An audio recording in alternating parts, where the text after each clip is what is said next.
Okay, so I finished tuning the Ocarina using my computer software for Chromatic Tuner. Now, I did it actually with a sweet potato as the mold. What I realized is that I probably should have made the sweet potato a little smaller. I got a nice low sound Ocarina. It's not quite what I wanted to make. It's playing on C4, well, which is really B3, which I'm hoping when it shrinks it'll go to C4, and that's where it should stay. So more about that when I actually fire this thing and it shrinks. So I did cut 2 holes in the back, but I guess it's very true what you read about bigger ocarinas needing bigger holes, and this one came out kind of huge. I'll have to weigh it, but I would guess that's probably 1.5 to 2 pounds right now. And here is what it sounds like so far. Oh, it's got some trimmings inside. I'm going to actually remove this temporary bead of clay, and I'm going to clean it up inside when I'm done with this. Not too much, because every time you touch anything and you remove any volume from the inside, it actually makes it a little higher. So here goes.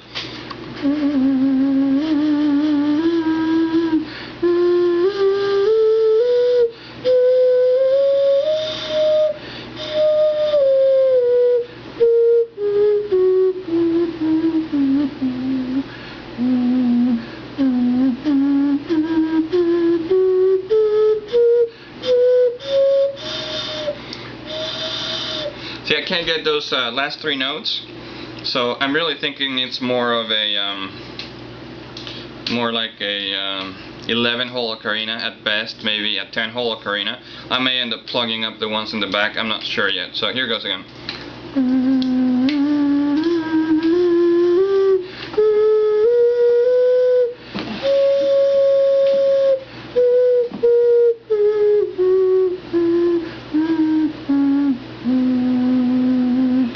So my next one's definitely going to be a little smaller, but I like this one. I like the way that whole voicing it turned out to be. I'm going to fill it in a little bit with clay, and I'm going to take it apart. I'm going to score the edges, put some slip on them, and then cut a groove. I'm just going to follow that method on greenverdugo.com to put it back together, and just check all the tuning again. Alright, so this was the hardest thing for me to do after I went and tuned the ocarina and adjusted the voicing so it would sound decent even in the high notes. You know, the next step is to take it all apart again. So this is the back of it. I'm cleaning out the inside.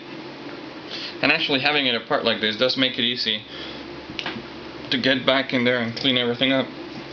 As you can see, there's a lot of cuttings from making the holes, and this gives me a chance to get in here and just kind of clean everything up.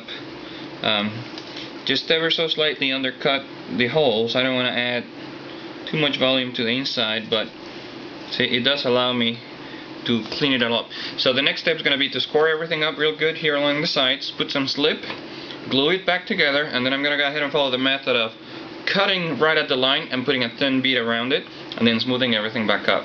And at that point I will test all the tuning again. Okay, I just finished putting together the ocarina again.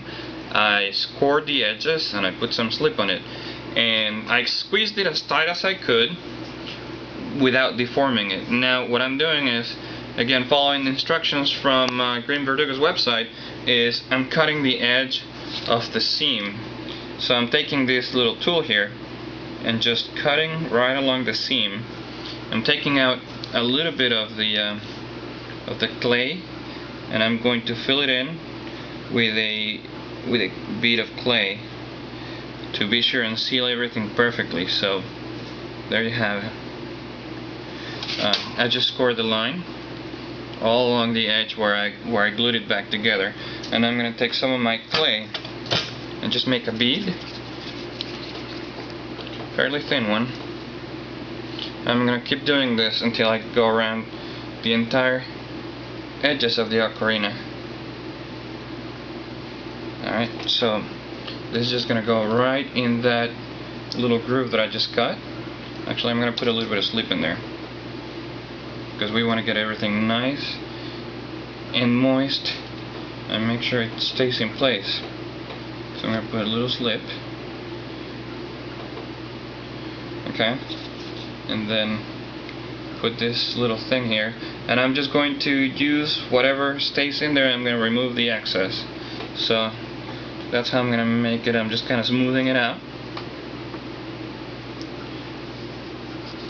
like that. That's a little bit too much, so I'm just going to trim some off. Okay, and just keep going around the edges until it's perfectly sealed.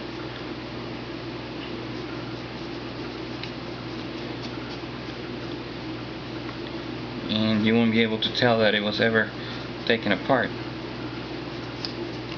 Maybe if you look really closely on the inside you could, but try to fill in any spots. And that's how I'm going to finish gluing it, and then I'm going to check the tuning again. I may need to adjust it slightly, hopefully not too much, but I'm just going to keep doing that all the way around the edge that I just... So I finished putting it together and smoothing out the clay along the cut seam. For the most part, I'm pleased with the way it came out. It does kind of look like the original sweet potato. I like that a lot also about it. I just peeled the sweet potato and used it as the mold. And then I just tuned it again. It's a little tough tuning this thing because I'm thinking it may be easier to leave the notes a little flat next time, because as you're cutting, you're actually removing a little bit of material from the wall. Excuse me, from the wall, and that makes the sound go up slightly. So it's slightly off pitch, like especially when you go up, or actually in the lower notes now. And here goes. This is what it sounds like.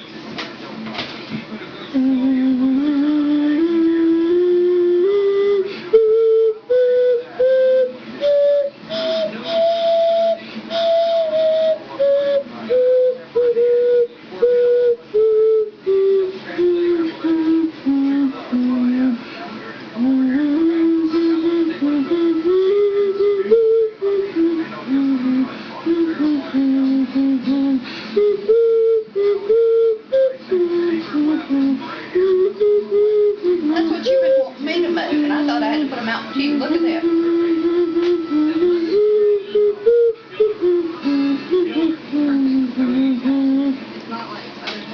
Alright, so once it's fired and ready to go, we'll see just how it plays.